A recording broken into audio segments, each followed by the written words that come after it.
ഞാൻ മിഥുൻ. ഞങ്ങളുടെ ഫേമിന്റെ പേര് യുഗ ഡിസൈൻസ് എന്നാണ്. ഞങ്ങൾ ഇവിടെ കേരളത്തിൽ മലപ്പുറത്ത് എളയൂർ എന്ന് പറയുന്ന ഒരു ചെറിയ വില്ലേജിൽ ചെയ്ത ഒരു farm house project, just 750 square feet മാത്രമുള്ള ഒരു ഫാം ഹൗസ് പ്രൊജക്റ്റിനെ കുറിച്ചാണ് നമ്മൾ ഇന്നിവിടെ സംസാരിക്കുന്നത്. നമ്മുടെ ഹൈക്കോടതി വക്കീലായുള്ള ബാബു സാറിന് വേണ്ടിയാണ് ഞങ്ങൾ ഈ പ്രൊജക്ട് ചെയ്തത്. ആളുടെ കയ്യിലുണ്ടായിരുന്ന ഒരു 1.5 ഏക്കർ ലാൻഡ് ഒരു ഫാം ലാൻഡ് ആയിരുന്നു. അത് അതിനോട് ചേർന്നുള്ള വയലുമായി കണക്ട് ചെയ്ത് നിൽക്കുന്ന ഒരു ലാൻഡ് ആയിരുന്നു. പിന്നെ ആ ലാൻഡ് ഏറ്റവും വലിയ പ്രത്യേകത, അതിന്റെ ഏറ്റവും താഴെ വയലുമായി കണക്ട് ചെയ്യുന്ന പൊസിഷനിൽ ഒരു പഴയ കുളം ഉണ്ടായിരുന്നു. നമ്മൾ കേരളത്തിൽ പണ്ട് കാലം തൊട്ടേ കണ്ട് ശീലിച്ച ഒരു സാധാരണ കുളം.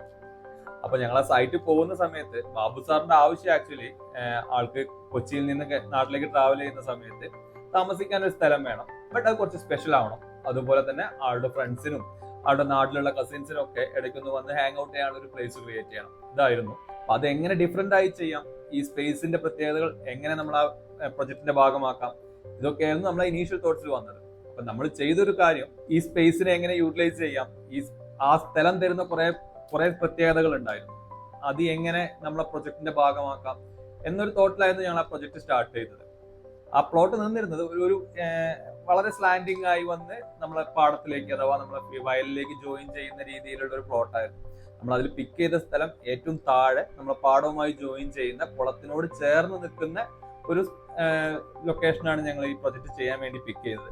ആ സ്ഥലത്തിന്റെ ഏറ്റവും വലിയ പ്രത്യേകത എന്താണെന്ന് വെച്ചിട്ടുണ്ടെങ്കിൽ, ആ സ്പേസിൽ നിന്ന് നമ്മൾ ആ ടോട്ടൽ പ്ലോട്ടിന്റെ ലഷ് ഗ്രീൻ ആയി നിൽക്കുന്ന ടോട്ടൽ വ്യൂസ് നമുക്ക് അവൈലബിൾ ആയിരുന്നു. സെയിം വേ അതിന്റെ വൺ സൈഡ് നമ്മുടെ വയലിനോട് ചേർന്ന് നിൽക്കുന്ന പൂളുമായിരുന്നു. അപ്പോൾ വീടിന്റെ ഒരു സൈഡിൽ നിന്ന് നോക്കിക്കഴിഞ്ഞാൽ നമ്മളെ ഫാം ലാൻഡും, സെക്കൻഡ് സൈഡിൽ നിന്ന് നോക്കിക്കഴിഞ്ഞാൽ നമ്മളെ വയലും പൂളും ചേർന്ന് നിൽക്കുന്ന ഒരു വ്യൂ നമുക്ക് അവൈലബിൾ ആയിരുന്നു. ഈ വ്യൂവിനെ നമുക്ക് എത്രത്തോളം നമ്മളെ വീടുമായി കണക്ട് ചെയ്യാം, ആ വീടിന്റെ ഉള്ളിൽ നിന്നും പുറമേ നിന്നുള്ള ഈ ഒരു ഗ്രീനറിയിലേക്കുള്ള വ്യൂ എങ്ങനെ ക്രിയേറ്റ് ചെയ്യാം എന്നുള്ളതായിരുന്നു നമ്മളെ പ്രൊജക്ടിന്റെ ടോട്ടൽ കോൺസെപ്റ്റ്. ഇത് വെച്ച് നമ്മൾ പ്ലാനിങ് സ്റ്റാർട്ട് ചെയ്തു. അപ്പോൾ നമ്മൾ നോർമലി വീടിന്റെ ഫ്രണ്ടിൽ നിന്ന് സ്റ്റാർട്ട് ചെയ്യുന്നതിന് പകരം നമ്മൾ പിന്നിൽ നിന്നാണ് പ്ലാനിങ് സ്റ്റാർട്ട് ചെയ്തത്. വളരെ വളരെ സിമ്പിൾ ആയിട്ടുള്ള ഒരു പ്ലാൻ ആയിരുന്നു. നമ്മളെ കുളത്തിലേക്ക് കാൻലിവേർഡ് ചെയ്ത് നിൽക്കുന്ന ഒരു ബാക്ക് വരാന്ത അഥവാ ഒരു പാർട്ടി ഏരിയ, അതിനോട് ചേർന്ന് ഒരു സെക്കൻഡ് ലെവലിൽ നിൽക്കുന്ന ഒരു വരാന്ത, ദെൻ നമ്മുടെ ബെഡ്റൂം ആൻഡ് കിച്ചൺ ഏരിയ, അതിനോട് കണക്ട് ചെയ്ത് ഫ്രണ്ടിലേക്ക് അഥവാ നമ്മുടെ ഫാം ഏരിയയിലേക്ക് കണക്ട് ചെയ്ത് നിൽക്കുന്ന അഗെയിൻ ഒരു ഔട്ടർ വരാന്ത. അങ്ങനെ 2 ലെയേർഡ് ആയിട്ടാണ് നമ്മൾ വീട് ക്രിയേറ്റ് ചെയ്തത്. ഇതിൽ ഏറ്റവും ഇൻട്രസ്റ്റിംഗ് ആയിട്ടുള്ള സ്പേസ് നമ്മളെ ഈ പോണ്ടിലേക്ക് കാൻലിവേർഡ് ചെയ്ത് നിൽക്കുന്ന ബാക്ക് യാർഡ് ആയിരുന്നു, അഥവാ ബാക്ക് വരാന്തയായിരുന്നു. ആക്ച്വലി പൂളിന്റെ ഒരു മിഡിലാണ് നമ്മൾ ഈ ബാക്ക് വരാന്ത പൊസിഷൻ ചെയ്തിരുന്നത്. ഡയറക്റ്റ് നമുക്ക് ബാക്ക് വരാന്തയിൽ നിന്ന് പൂളിലേക്ക് സ്വിം ചെയ്യാനുള്ള ഓപ്ഷൻ ഉണ്ടായിരുന്നു. അതുപോലെ തന്നെ ബെഡ്റൂമിൽ നിന്ന് ഈ 2 സ്പേസിലേക്കും വ്യൂ കിട്ടുന്ന രീതിയിലുള്ള വിൻഡോസ് നമ്മൾ പൊസിഷൻ ചെയ്തു. ദെൻ എക്സ്റ്റീരിയർ ചെയ്യുമ്പോൾ നമ്മൾ വളരെ സിമ്പിൾ ആയിട്ടുള്ള ഒരു കാര്യം ചിന്തിച്ചോളൂ. നമ്മൾ പഴയ കുളപ്പര എന്ന് പറയുന്ന, നമ്മുടെ നാട്ടിലെ കുളപ്പര എന്ന് പറയുന്ന ഒരു കോൺസെപ്റ്റ്, അതായിരുന്നു നമ്മളെ എക്സ്റ്റീരിയർ വ്യൂവിന്റെ കോൺസെപ്റ്റ്. ഒരു ഓടെല്ലാം ഇട്ട് അഥവാ നമ്മളെ കേരള നാടൻ ഓടെല്ലാം ഇട്ടിട്ടുള്ള ഒരു കുളപ്പര എങ്ങനെ ക്രിയേറ്റ് ചെയ്യാം, അല്ലെങ്കിൽ അതിന്റെ കോൺസെപ്റ്റിൽ ഒരു വീട് എങ്ങനെ ക്രിയേറ്റ് ചെയ്യാം എന്നുള്ളതായിരുന്നു എക്സ്റ്റീരിയർ വ്യൂ.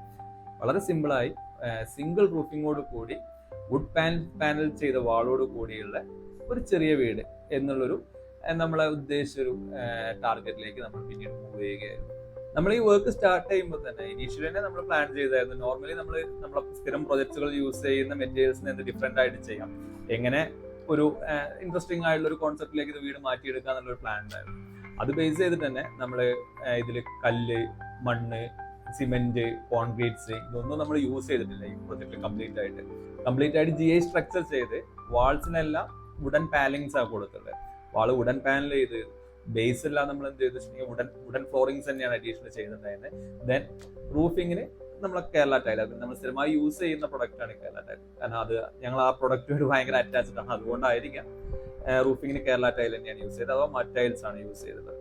ദെൻ വളരെ സിമ്പിൾ ആയിട്ടുള്ള ഒരു എക്സ്റ്റീരിയർ ഡിസൈൻ ആയിരുന്നു. ഒരു സിംഗിൾ റൂഫ്, അതിൽ എല്ലാം ഒതുങ്ങുന്ന രീതിയിൽ, ആ ഒരു സിംഗിൾ റൂഫിൽ തന്നെ നമ്മൾ ഈ ടോട്ടൽ പ്രൊജക്ട് ഒതുങ്ങുന്ന രീതിയിലുള്ള ഒരു എക്സ്റ്റീരിയർ ഡിസൈനുമാണ് നമ്മൾ അതിനു വേണ്ടി ചെയ്തിട്ടുള്ളത്.